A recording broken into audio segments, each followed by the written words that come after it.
And where are we on this, John? Well, I thought we were going to be able to resolve this, but we're unable to. So I guess we're going to have a hearing, Your Honor. So what's the issue? Well, I'm not really quite sure. The tenant wants 6 months to move all of the stuff out. That's one issue. And I told him that we can't provide him 6 months. We can give him a little bit more than the 10-day statutory period. And the other thing is that he feels for one reason or another that there was an agreement that if he moved out, which he still hasn't moved out, that he didn't owe any back rent. Did I accurately? Correct. Those we had a verbal agreement that if I was to move out, that I would no longer be paying the rent. I told him I couldn't pay the rent and move out. And I thought we had come to a mutual agreement that it would be best for both parties if I just moved everything out. And it's my client's position that no agreement was made. And even if one was, the client still hasn't moved out and still wants another 6 months to move out, Your Honor. So you're not disputing that the rent's owed, right? Well, I am, because I had an agreement with the landlord to, if I moved out, in lieu of paying the back rent. Which he hasn't moved out, even if there was an agreement. Right. But I'm in the process of moving out. But really, guys, I hear you. You guys can keep repeating it, but I can. I'm sorry, Your Honor. From one moment to the next. I get it. So, I mean, there are two parts, so that you understand this, sir. There are two parts of this case. One is the possession issue, and then the monetary issue. In terms of the possession issue, I don't see that there's an issue for me to try, because the condition of you staying is, first of all, to pay rent. Even if, I'm not saying that I'd make a finding that there is, even if there is this other agreement that you move and you don't owe the rent, the only bearing that has on the possession issue is you were supposed to move, right? So I can bifurcate the hearing so that we deal with just the possession issue and then set it for a further hearing as to the money claim. But if I do that, then the question is when are you going to move? Because I think they'd be entitled to a judgment for possession. And the reality is that if I do that, finding no tribal issue on the issue of possession, it's going to be 10 days. I can tell you that even using my discretion, I wouldn't give you 6 months to move.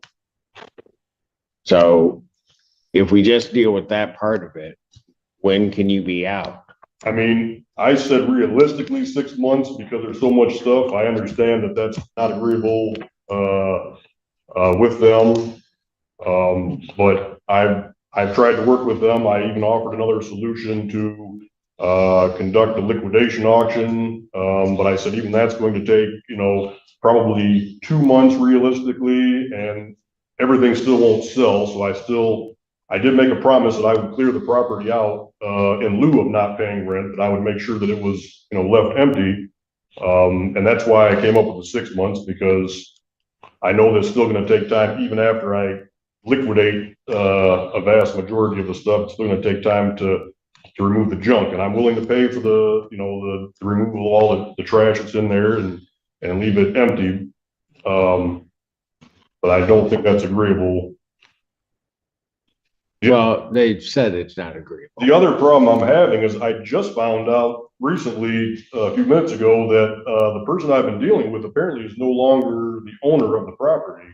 So the person that I've been dealing with, the person that I had a verbal agreement with, I guess is no longer, making the calls. And I was not aware of that, which I guess explains why I haven't heard back from the person that I had made this deal with, because I just found that out a few minutes ago. Well, Your Honor, speaking to that aspect only, the owner's still the owner. The son has been managing the property for the last year or so. So I don't know I think that's what you're referring to, I correct? guess I just meant I wasn't aware that, the person that I was talking to isn't actually running the operation anymore, so, when I was told, I won't charge you any rent if you can move everything out, you know?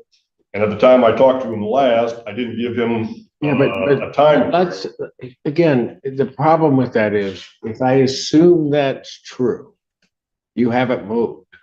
I'm in the Which process. means if you haven't moved, that means you still owe the rent. Right?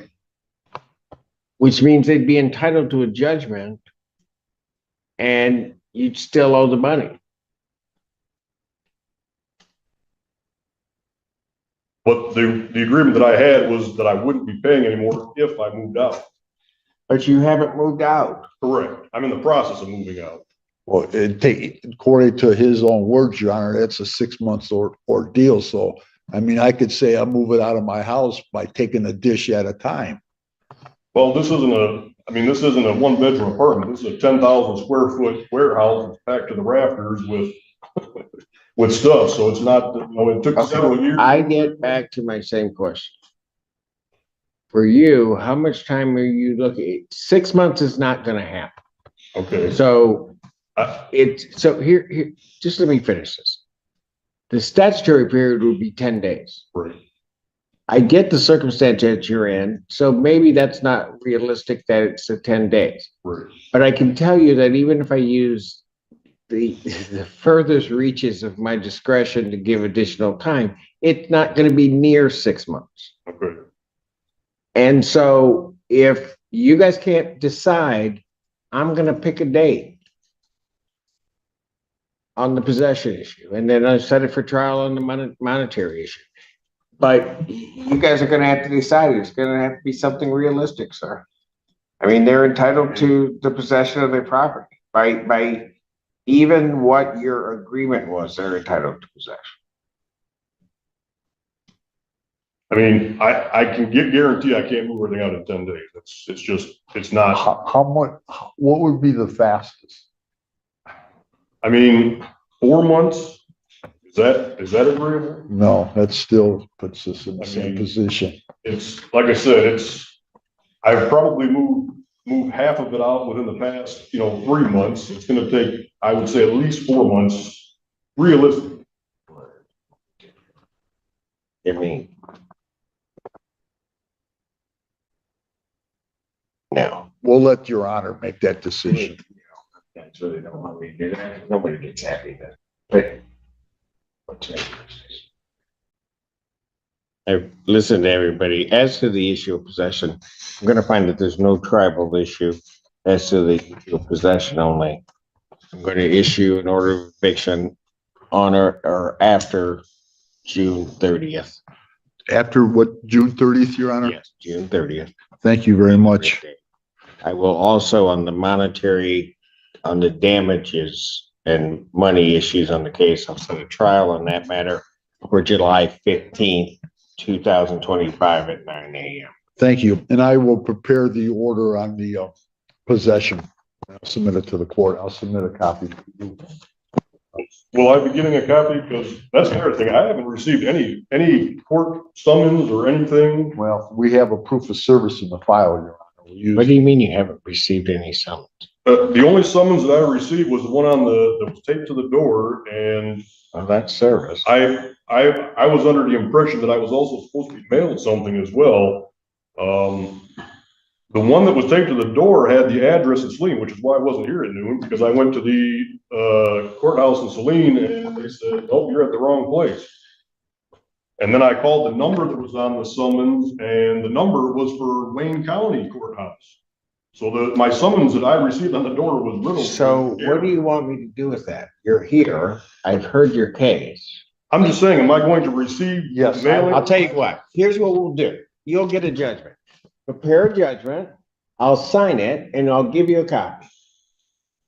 Thank you. The judgment up at the counter. Yes, get a judgment out at the counter, sign it, and then get it all prepared, and then I'll do that. Thank you, Your Honor. A landlord-tenant dispute reaches a critical turning point as the tenant insists there was a verbal agreement allowing him to stop paying rent if he moved out of a warehouse packed with years' worth of belongings. However, months later, the property remains occupied, and the landlord denies any such agreement. The judge carefully separates the eviction issue from the money dispute, making it clear that regardless of any alleged promise, the tenant has not fulfilled his part by vacating the property. Despite repeated requests for up to 6 months to clear the warehouse, the court finds that timeline unreasonable. In the end, the judge grants the landlord possession of the property, sets an eviction date, and schedules a separate trial to determine the unpaid rent and damages. The case ends with a powerful reminder that verbal agreements carry little weight when their conditions are never fulfilled, and delaying legal obligations can have serious consequences in court.